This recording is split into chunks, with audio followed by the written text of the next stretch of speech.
Pernahkah kamu membayangkan punggungmu encok hanya karena ingin liburan akhir pekan? Bayangkan berdiri di dermaga abad ke-19, menatap sebuah peti kayu raksasa seberat puluhan kilogram yang berisi seluruh hidupmu, tanpa roda, tanpa pegangan ergonomis, dan tanpa bantuan. Selama ribuan tahun, manusia bepergian dengan penderitaan fisik yang nyata. Namun, tahukah kamu bahwa koper beroda yang kita anggap remeh saat ini sebenarnya adalah hasil dari pemberontakan ide para visioner? Inilah kisah di balik benda paling berjasa dalam perjalanan kita. Selamat datang di penelusuran sejarah benda-benda ikonik. Hari ini, kita akan membongkar evolusi koper dari peti kayu yang menyiksa hingga menjadi koper tarik modern yang elegan. Cerita ini bukan hanya soal barang bawaan, tapi soal kecerdasan manusia dalam memecahkan masalah. Jika kamu menyukai konten sejarah yang unik dan menambah wawasan seperti ini, jangan lupa untuk memberikan dukungan dengan menyukai, membagikan, dan mengikuti kanal ini, agar kita bisa terus menjelajahi rahasia di balik benda-benda di sekitar kita. Selamat datang di penelusuran sejarah benda-benda ikonik. Hari ini, kita akan membongkar evolusi koper dari peti kayu yang menyiksa hingga menjadi koper tarik modern yang elegan. Cerita ini bukan hanya soal barang bawaan, tapi soal kecerdasan manusia dalam memecahkan masalah. Jika kamu menyukai konten sejarah yang unik dan menambah wawasan seperti ini, jangan lupa untuk memberikan dukungan dengan menyukai, membagikan, dan mengikuti kanal ini, agar kita bisa terus menjelajahi rahasia di balik benda-benda di sekitar kita. Dahulu kala, konsep traveling light atau bepergian ringkas hanyalah sebuah mimpi di siang bolong. Pada abad ke-18 dan awal abad ke-19, alat utama untuk membawa barang adalah travel trunk atau peti kayu besar. Ini bukan sekedar kotak, melainkan perabot rumah tangga yang dipindahkan ke luar ruangan. Terbuat dari kayu solid, dilapisi kulit binatang, dan diperkuat dengan besi berat, peti ini adalah simbol status sekaligus beban fisik yang luar biasa. Masalah utamanya bukan hanya kapasitas, tapi desain. Peti-peti ini biasanya memiliki bagian atas yang melengkung. Mengapa? Logikanya agar air hujan bisa langsung mengalir turun saat peti diletakkan di atas kereta kuda yang terbuka. Namun, bentuk melengkung ini menciptakan mimpi buruk logistik. Peti tidak bisa ditumpuk. Bayangkan, sebuah kapal uap yang penuh dengan ratusan peti cembung. Ruang kargo menjadi berantakan dan tidak efisien. Bagi kaum bangsawan, berat peti bukan masalah, karena mereka memiliki pelayan atau kuli angkut atau porter yang melakukan semua kerja kasar. Namun bagi masyarakat kelas menengah yang mulai tumbuh, bepergian berarti perjuangan fisik. Mengangkat peti seberat 50 kg melewati tangga pelabuhan yang licin adalah standar perjalanan saat itu. Tanpa infrastruktur yang ramah pengguna, perjalanan jauh benar-benar merupakan ujian ketahanan fisik yang brutal.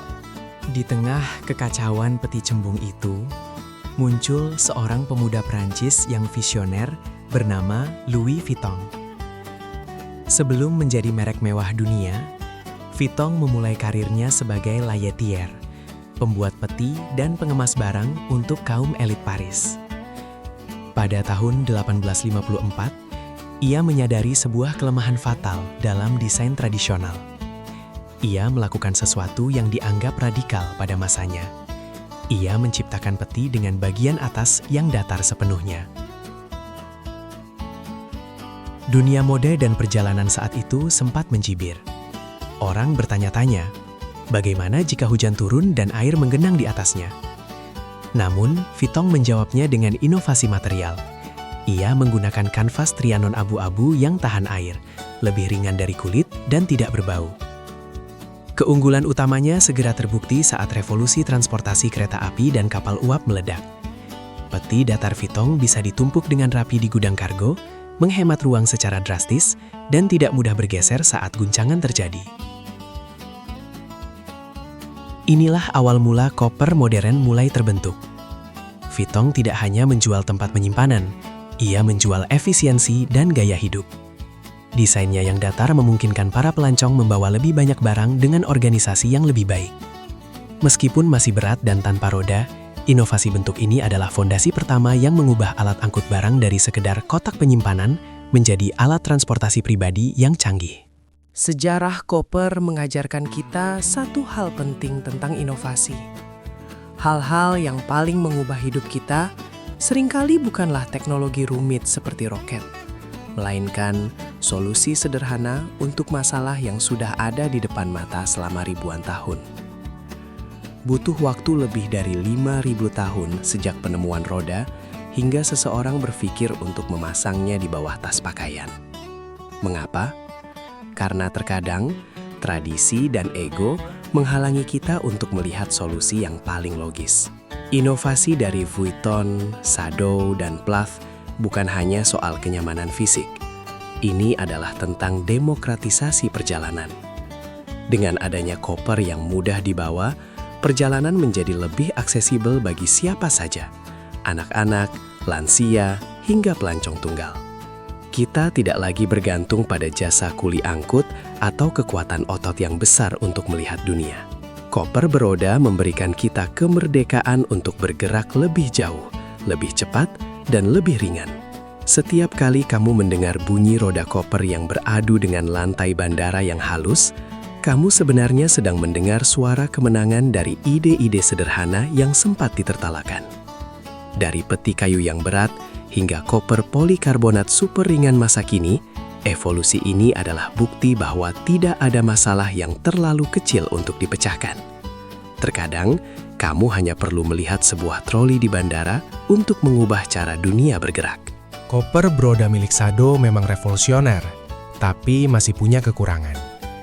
Koper itu memiliki 4 roda dan ditarik dengan tali, sehingga seringkali oleng atau menabrak tumit penggunanya. Masalah ini diselesaikan oleh seorang pria yang menghabiskan separuh hidupnya di bandara. Robert Plath, seorang pilot maskapai Northwest Airlines pada akhir 1980-an.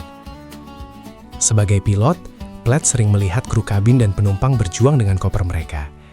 Di bengkel rumahnya, ia bereksperimen dengan memutar koper ke posisi vertikal, berdiri, memasang 2 roda besar di satu sisi, dan yang paling jenius, memasang gagang logam panjang yang bisa ditarik ulur, teleskopik.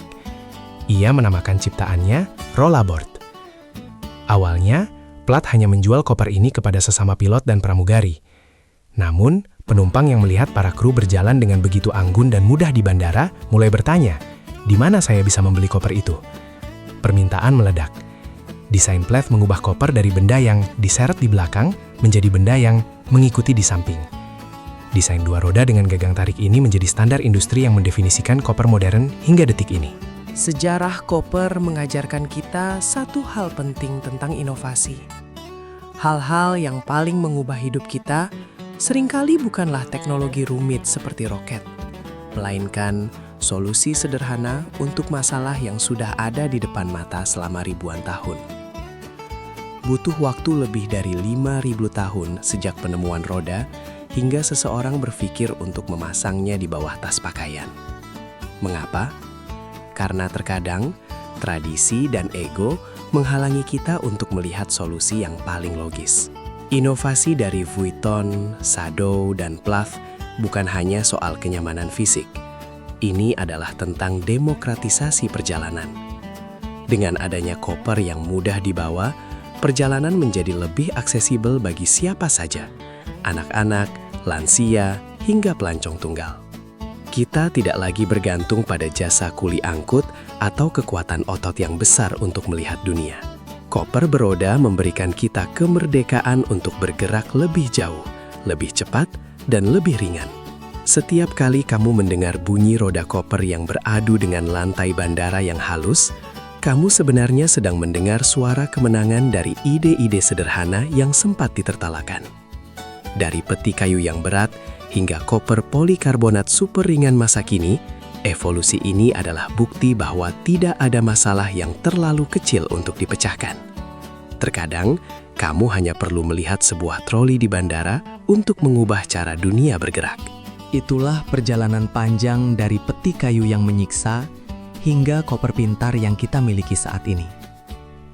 Ternyata, kenyamanan yang kita nikmati hari ini adalah buah dari keberanian orang-orang seperti Vuitton, Sado, dan Plath yang berani berpikir berbeda. Mereka membuktikan bahwa inovasi tidak selalu harus canggih, tapi harus solutif. Jadi, koper jenis apa yang menjadi andalanmu saat traveling? Apakah kamu tim koper keras yang kokoh atau koper kain yang fleksibel? Tulis pendapatmu di kolom komentar ya. Terima kasih sudah menyimak cerita ini sampai habis. Jangan lupa klik tombol suka jika kamu merasa informasi ini bermanfaat dan bagikan ke teman-temanmu agar mereka juga tahu sejarah di balik barang bawaan mereka. Sampai jumpa di kisah inovasi menarik lainnya.